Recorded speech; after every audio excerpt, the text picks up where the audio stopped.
In the previous video, we have completed the transport of respiratory gases. Now, in this video, we are going to learn the oxygen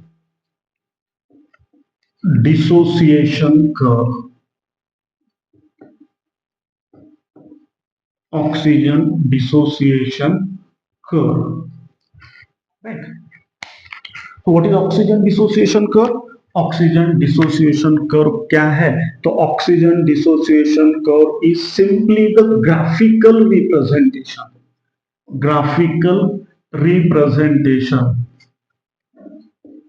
of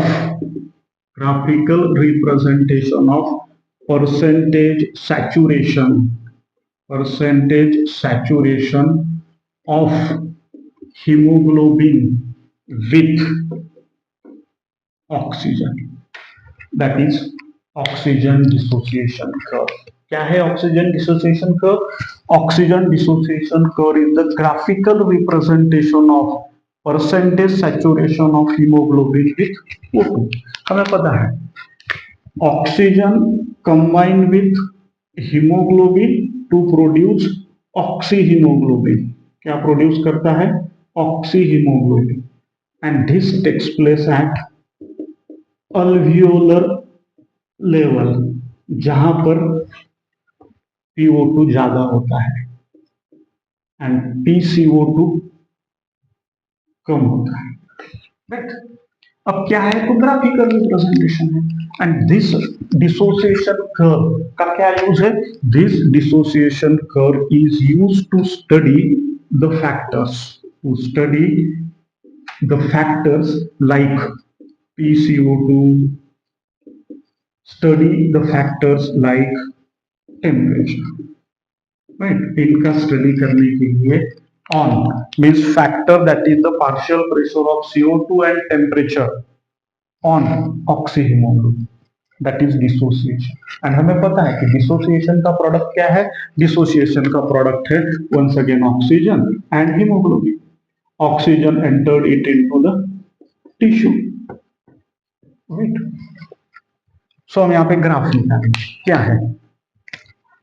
तो first on X axis this is PO2, that is partial pressure of O2 in कैसे? mm of Hg. 20, 40, 60, 80, 100, 120 so. And यहां पर होगा percent saturation of haemoglobin with किसके साथ? With O2 on Y axis. यहां पर भी 10, 20, 30, 40, 50, 60, 70, 80, 90 and 100. Right. On x-axis partial pressure of O2, on y-axis percentage saturation of hemoglobin with O2 10, 20, 30, 50.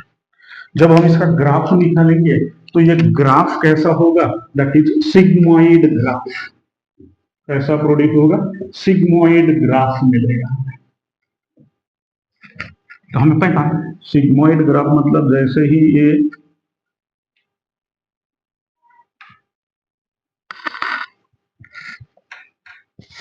Right और मोर ऐसा सिग्मोइड ग्राफ मिलेगा. Yes safe. When partial pressure is 20, partial pressure जब 20 होगा, partial pressure जब 20 होगा तो 30% सैचुरेशन कितना होगा? 30% saturation is 30. When it is 40 तो जो होगा it is 70. When it is 40 जब 40 होगा तो ये कितना होगा? 70. एंड व्हेन 95 जब होगा तो 90 के ऊपर मतलब 97 यहां से ये ग्राफ को थोड़ा और चेंज करना. 97, right? 97% of oxygen is bind with hemoglobin. कब? At PO2 कितना? PO2 is 95, 97 ऑक्सीजन उसको बाइंड होगा। 97% oxygen is bind with haemoglobin to form oxy oxy haemoglobin, right. अब मैंने पहले कहा कि कैसा आता है sigmoid graph, 20 to 30, 40 to 70 and 95 PO2 जब होगा तो 97। अब when we increase the concentration of PCO2, अगर हम PCO2 का concentration, ये सब होता है when there is a high concentration of PO2 and low PCO2, but when we increase the PCO2 क्या होगा?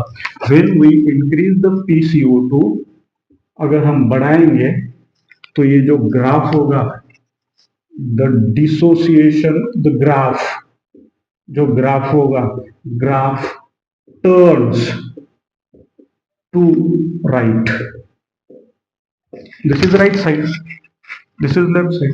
ये ग्राफ जैसे जैसे हम PCO2 का परसेंटेज बढ़ाएंगे ये डिसोसिएशन होता जाएगा, इस ऑक्सीजन अलग होता जाएगा, हीमोग्लोबिन अलग होता जाएगा। कब? When we increase the concentration of CO2, dissociation होगा, and that is the dissociation. तो परसेंटेज सैचुरेशन कम होगा and that graph turns to right, right. So this is what the oxygen dissociation curve. जैसे जैसे हम CO2 का percentage बढ़ाएंगे वैसे वैसे ग्राफ टर्न्स टू राइट। जब फिगर निकालते हो तो दिस ये लेफ्ट साइड होता है, ये राइट साइड होता है, पर जब ग्राफ होता है तो this is right side and this is left side.